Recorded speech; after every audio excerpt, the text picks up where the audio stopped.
Do you ever meet someone who looks confident, but you can feel something cracking underneath? That was Shawn Michaels, one of the greatest of all time, the showstopper, Mr. WrestleMania. But behind the entrances, behind the pyro, the arrogance, there was a man who was dying on the inside, while the whole world was cheering for him. Today we're not talking about the super kicks or the amazing ladder matches.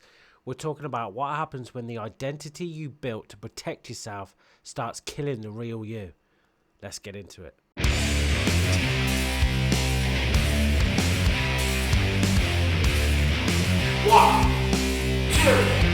my God, it's the Kick-Out Show! Welcome to WWA Wrestling with Adversity. This is the Kick-Out Show. I'm so glad you're here to join me today.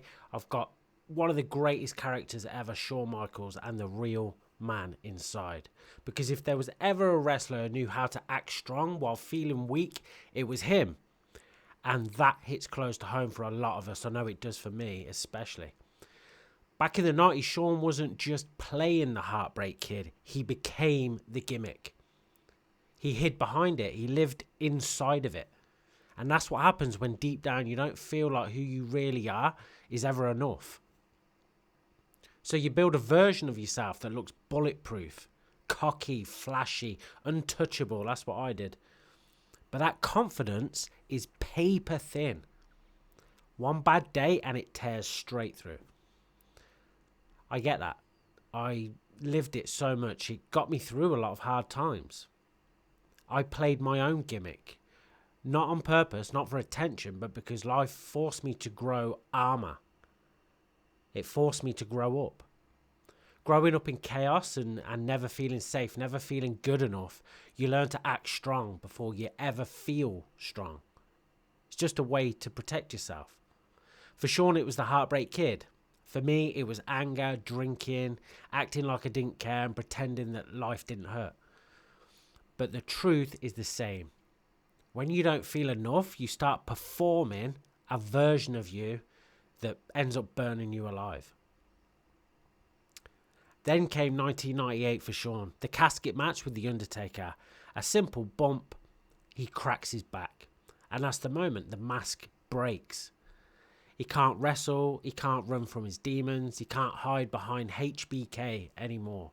And he's forced to sit with himself. No fame, no crowd, no spotlight, just Shawn Hickenbottom. A man with a broken back, a failing marriage, a drug addiction, and a life that was falling apart in slow motion. I don't know if you've ever read his book, but it's a must read. Sometimes your body forces this collapse on you. Your mind is too afraid to choose because the life you live in, it can't continue like that. And that's exactly how rock bottom works. I've been there. Alcohol took me to that place. Anxiety took me to that place. Shame took me to that place. It wasn't like one big crash. It's years of pretending that I'm fine while my insides were screaming for help.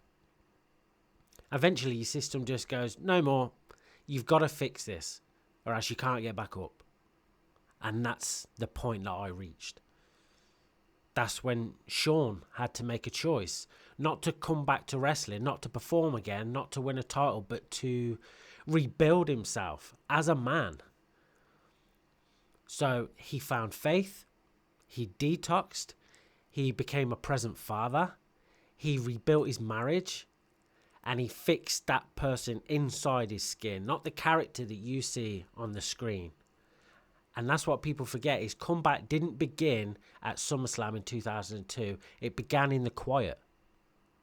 It began when he finally admitted, I can't keep living like this. And that's the same place your comeback begins. Not when you post it online for everyone to see, or not when you tell everyone you're changing, or when it's January 1st. Not when you hit the gym and buy yourself a journal. It starts in the private moments where you finally say to yourself and be honest, I deserve better than the life that I'm surviving right now. So here's some how-to steps from that.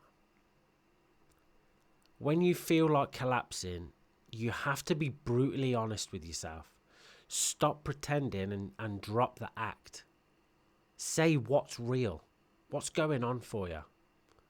Remove the poison, whether it's alcohol, a person, an environment, a belief that's holding you back.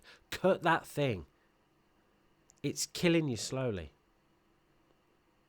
Then you can build a habit that proves you're worth saving, whether it's a walk, a shower, a healthy meal, a real conversation with somebody. And ask for help before you crash, not after. Nobody climbs out alone. I didn't, Shawn didn't. So you can stop living your life as a gimmick. You don't need to perform confidence. You don't need to practice honesty. It's already inside you. So you can let the old version of you die. You can't heal while you're trying to keep your old identity alive. These are the steps that saved me. They saved Shawn, and I promise you, they'll save you too. When Shawn returned in 2002, he wasn't the heartbreak kid anymore. He was something even better. A man who had rebuilt himself from the inside out. He worked cleaner, he treated people better, he led, he inspired, and he wrestled with purpose, not ego. And everybody around him noticed that.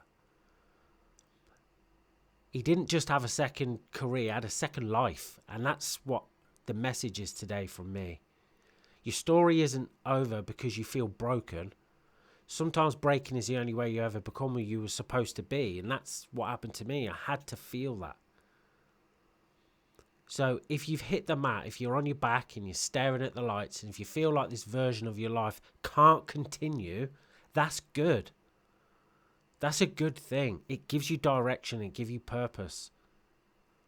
It's where everything changes, and this is where the mask cracks. That shitty mask that you've been wearing. And this is where you kick out. So I want you to remember, it's not about hitting the mat. It's all about the kick out. Thank you for joining me this week. I've really loved this episode. See you soon.